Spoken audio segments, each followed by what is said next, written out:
Un encuentro con su palabra, porque secase la hierba, marchitase la flor, mas la palabra de Dios permanece para siempre.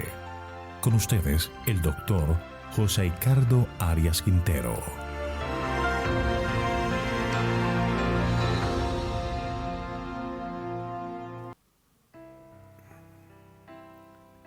Hoy estudiaremos Zacarías capítulo 9, Juicio contra los enemigos de Israel.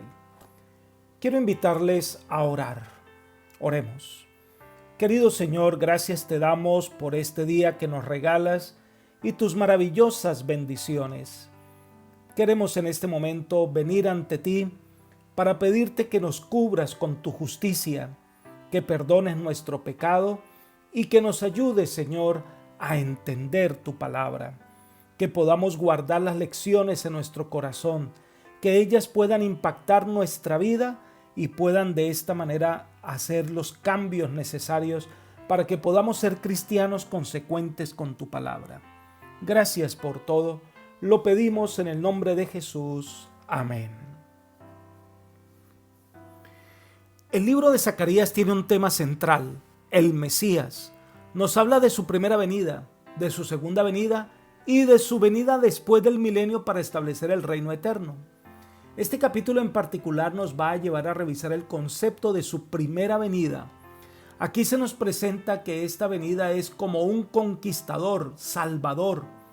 Esta figura del Cristo, Rey victorioso, que nos presenta el capítulo 9, puede ser aplicado a la segunda venida de Cristo también.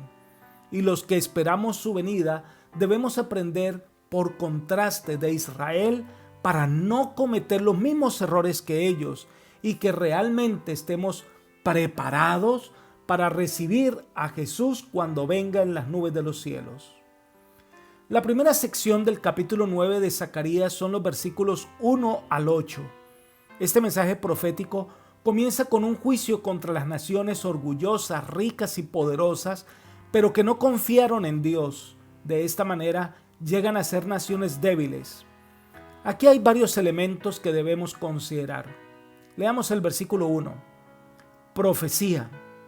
Palabra de Jehová en la tierra de Adrac y en Damasco. A Jehová deben mirar los ojos de los hombres y todas las tribus de Israel. Este capítulo es una profecía, una declaración profética, un oráculo. Es el mensaje de Dios, no son palabras humanas. Son un oráculo divino, una declaración a la que todos deben prestar atención. Este juicio divino es sobre las ciudades de Adrac, Damasco y sobre Tiro y Sidón. Son usadas como símbolo de muchas naciones que consideran que su poder se basa en la riqueza que proporciona el oro y el poder, y que tal riqueza les va a dar a ellos la seguridad. Pero que a pesar de las evidencias claras, en vez de adorar a Dios, rehusaron hacerlo y cometieron terribles errores que lo llevaron al desastre moral y espiritual y también como nación. Y entonces dice: a Jehová deben mirar los ojos de los hombres y todas las tribus de Israel. Todos los seres humanos estamos bajo la mirada del Dios eterno. A Él debemos dar cuenta por nuestros actos. Debemos recordar que cuando ningún ojo humano nos ve, nada está oculto a los ojos de Dios. Conoce bien a cada uno.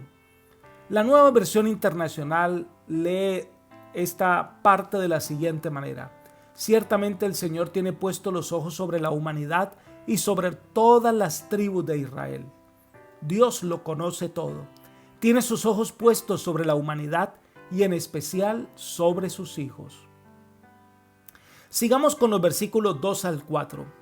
También Hamat, que está en su frontera, y Tiro y Sidón, aunque sean muy sabias.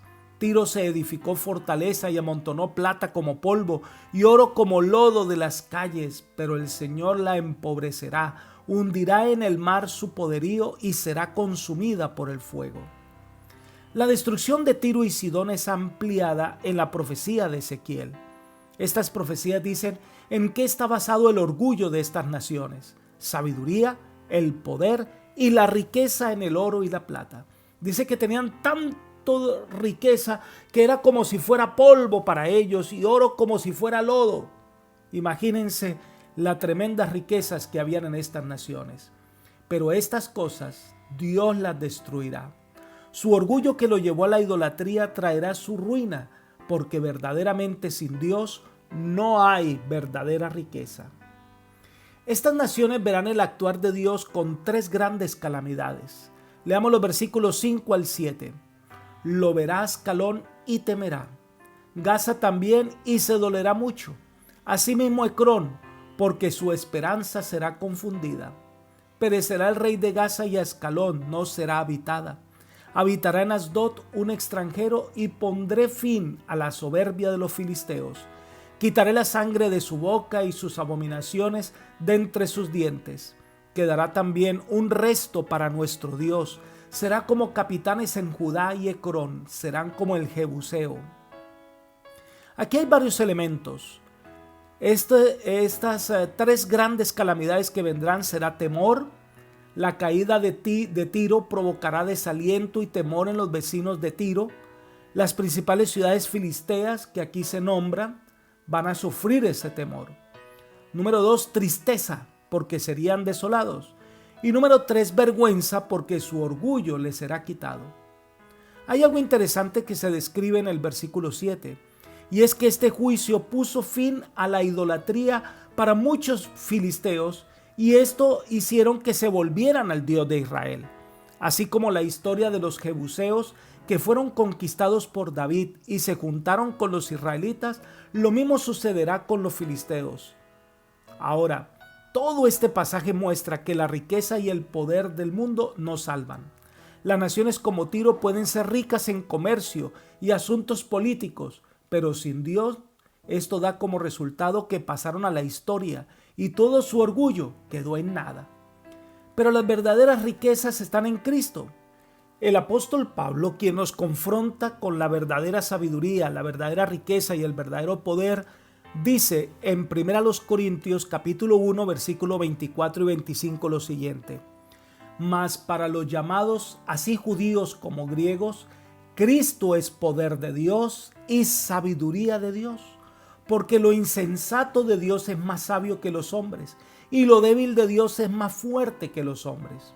Y antes, en los versículos 18 al 20 había dicho: porque la palabra de la cruz es locuras a los que se pierden, pero a los que se salvan, esto es a nosotros, es poder de Dios. Pues está escrito: destruirá la sabiduría de los sabios y desechará el entendimiento de los entendidos. ¿Dónde está el sabio? ¿Dónde está el escriba? ¿Dónde está el disputador de este siglo? ¿No ha enloquecido Dios la sabiduría del mundo?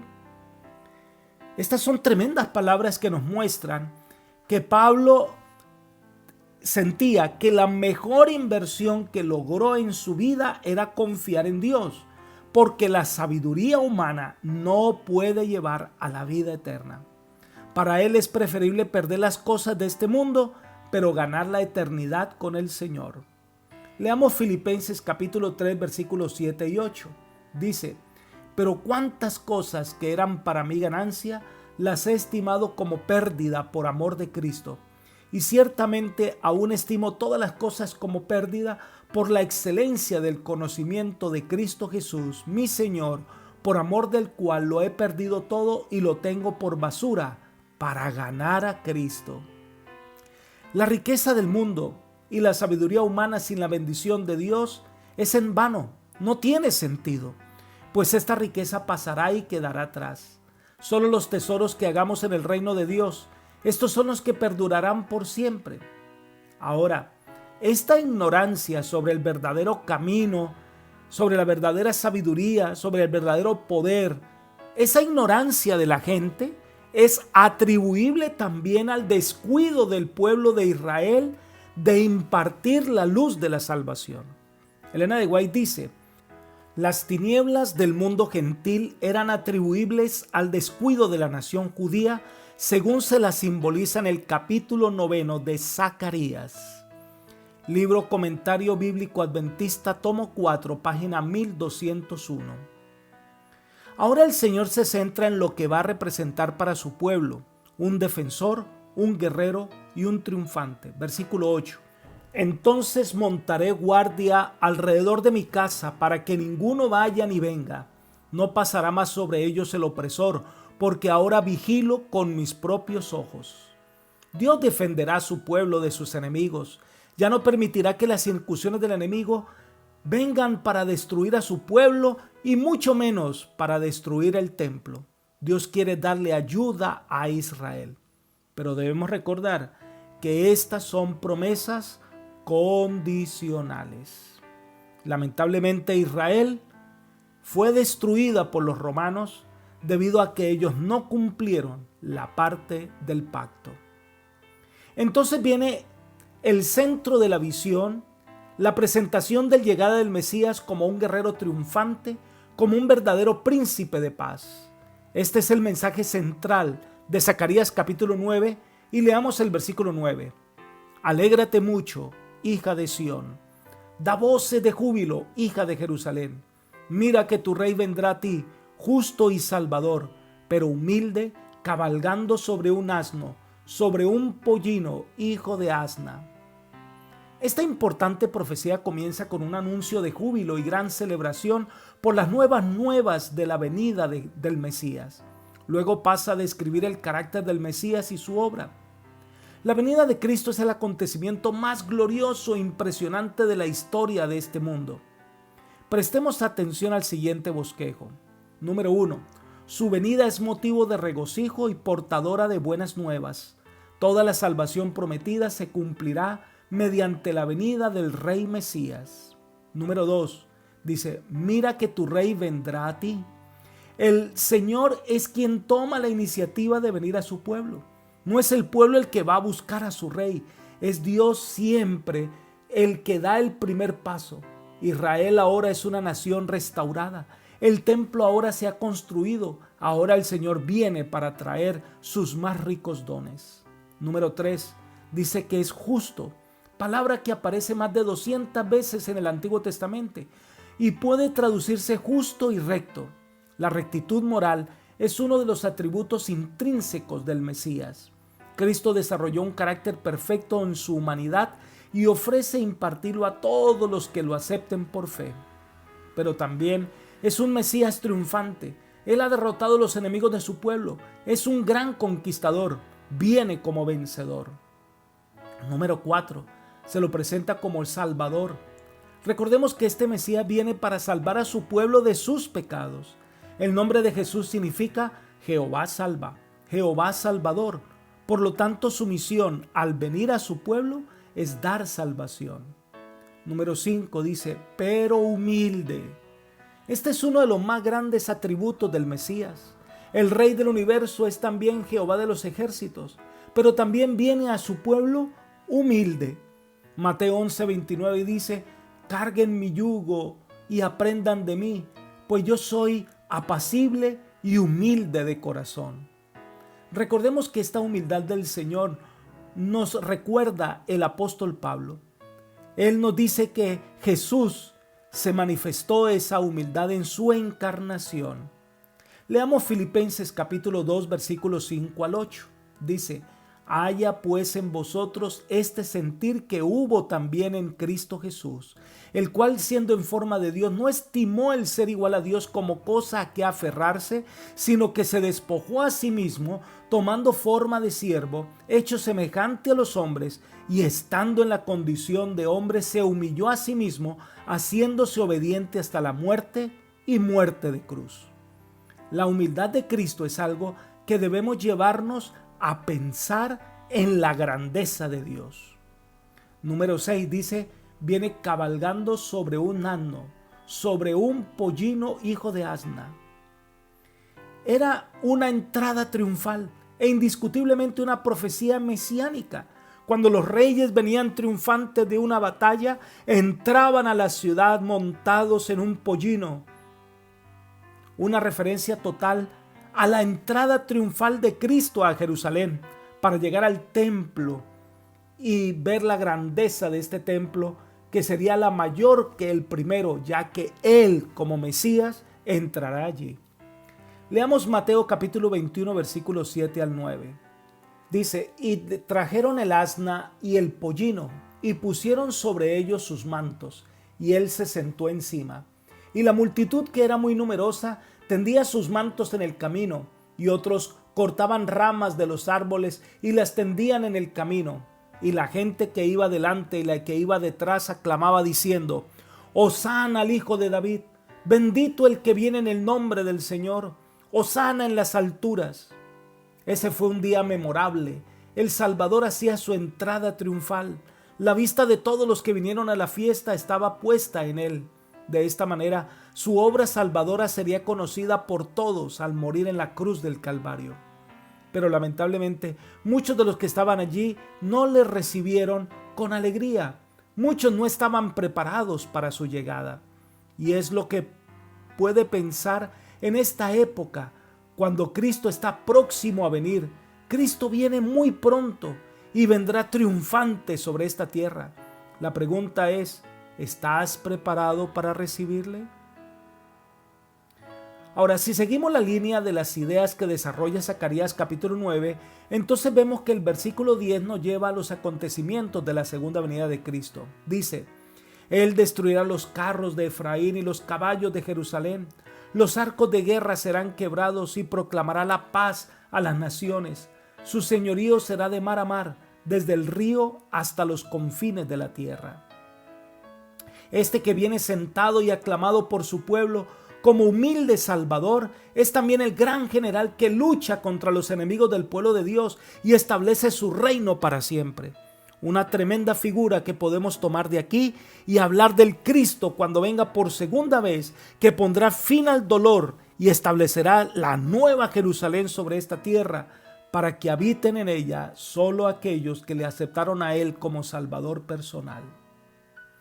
Pero el pueblo de Dios que se mantenga fiel al pacto será salvo. Es el tema de Zacarías capítulo 9, versículos 11 al 13. Leamos el versículo 11. Tú también, por la sangre de tu pacto, serás salva. He sacado a tus presos de la cisterna en que no hay agua. Dios se dirige al pueblo de su pacto. Lo primero que dice es, por la sangre de tu pacto serás salva. Israel no puede salvarse a sí misma. No puede vencer por sí sola. La única manera de lograrlo es que el Señor le guíe a la victoria, y lo hace por la sangre del pacto. Es el nuevo pacto que se ha ratificado en la cruz del Calvario, donde Cristo pagó por nuestra salvación. Ahora nosotros aceptamos ese pacto y sus condiciones para tener acceso a la salvación. Por eso el Señor les dice, he sacado a tus presos de la cisterna.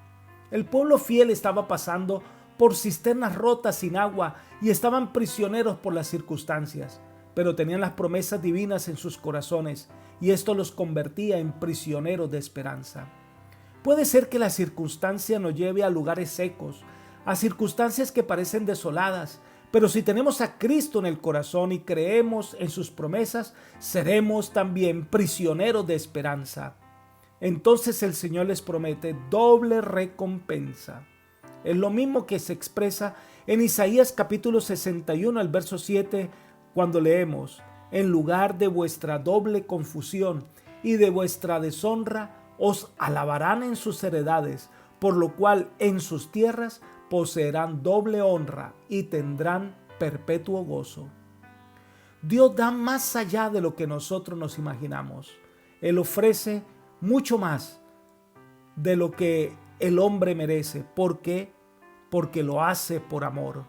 Lo hace porque desea que nosotros podamos vivir en paz.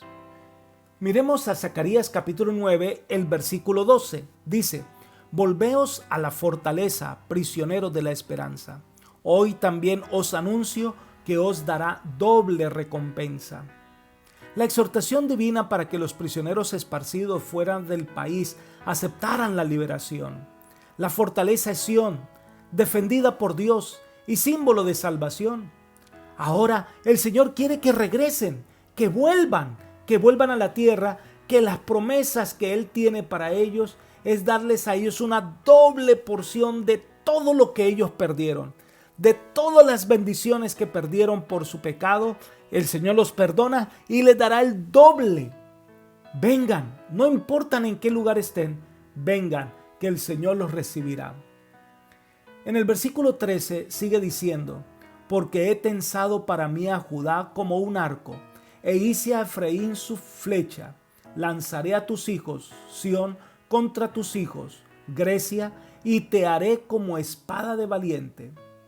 Dios, como un guerrero listo para la batalla, emplea a Judá como su arco y a Efraín, es decir, a Israel, el reino del norte, como su flecha contra Grecia. Aquí tal vez sea un símbolo de los países donde fueron expulsados los judíos. Entonces promete la derrota final de los enemigos del pueblo.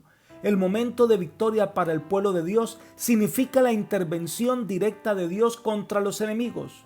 Dios defiende a su pueblo y sus enemigos son derrotados y el reino de Dios se establece para siempre. Llegamos entonces al final del capítulo 9 de Zacarías con los versículos 14 al 17. Dios salvará a su pueblo y ellos serán vencedores. Leamos los versículos 14 y 15. Jehová será visto sobre ellos, y su dardo saldrá como relámpago. Jehová el Señor tocará la trompeta y avanzará entre los torbellinos del sur. Jehová de los ejércitos los amparará. Ellos devorarán y pisotearán las piedras de la honda. Beberán y harán ruido como si estuvieran bajo los efectos del vino. Se llenarán como tazón, como los cuernos del altar. Dios se levantará para estar sobre las naciones enemigas. El juez ejecutará la sentencia y el pueblo de Dios será salvado. El símbolo es sumamente dramático. La matanza de los enemigos es comparada con un sacrificio y se describe a los atacantes como ebrios con la sangre de las víctimas. Es una representación de la celebración de la victoria del pueblo de Dios. Y este capítulo termina con un cuadro muy especial. Versículos 16 y 17. Jehová su Dios los salvará en aquel día como rebaño de su pueblo, y como piedras de diadema serán enaltecidos en su tierra. Porque cuánta es su bondad y cuánta su hermosura.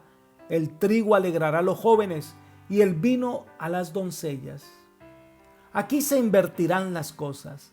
Los que habían sido hollados y oprimidos brillarán como las piedras preciosas de una corona. Este es un cuadro de los redimidos donde se manifiesta el poder de Dios para salvar. Los justos disfrutarán de las bendiciones del Señor por la eternidad, y estos redimidos, como joyas de exhibición, será el testimonio del amor de Dios por nosotros. Elena de White nos dice, acerca de este pueblo, Dios dice: serán como piedras de una diadema relumbrando sobre su tierra, porque cuán grande es su bondad y cuán grande es su hermosura. La exaltación de los redimidos será un testimonio eterno de la misericordia de Dios. En los siglos venideros, Él revelará la soberana riqueza de su gracia en su bondad para con nosotros en Jesucristo. Libro El deseado de todas las gentes, página 17. Los goces del cielo van a ser tan grandes que las penurias de la tierra parecerán nada. Las experiencias más dolorosas que hayamos experimentado en este mundo quedarán en el nada, ya ni las recordaremos. Los redimidos vestidos de la justicia divina brillarán por la eternidad y solo recordarán que Dios es amor. Elena de White nos dice algo interesante sobre la redención. Ella comenta: los corazones que han sido el campo de batalla del conflicto con Satanás y que han sido rescatados por el poder del amor son más preciosos para el Redentor que aquellos que nunca cayeron. Dios dirigió su mirada a la humanidad no como algo vil y sin mérito. La miró en Cristo y la vio cómo podría llegar a ser por medio del amor redentor. Reunió todas las riquezas del universo y las entregó para comprar la perla. Y Jesús, habiéndola encontrado, la vuelve a engastar en su propia diadema. Serán engrandecidos en su tierra como piedras de corona. Y serán míos, dijo Jehová de los ejércitos, en el día que yo tengo de hacer tesoro. Palabras de vida al Gran Maestro, página 90. Qué tremenda promesa del Señor. Somos joyas preciosas. La verdad revelada en el capítulo 9 de Zacarías es para nosotros, para los hijos de Dios. Que el Señor ha rescatado y ha llevado. Ahora son gemas preciosas que estarán brillando por la eternidad. Apreciado amigo y hermano, Dios es quien nos da el valor. Su amor es lo que nos da sentido a nuestra vida. Por eso la mejor decisión que podemos tomar es convertirnos en hijos de Dios. El mejor camino es el que ha marcado con su sangre en muestra de su amor por nosotros. Hoy es día de salvación. Hoy es el día de entregarnos completamente al soberano de la tierra. Que el Señor te bendiga y te guarde y llene tu corazón de paz. Es mi oración por ti. Amén.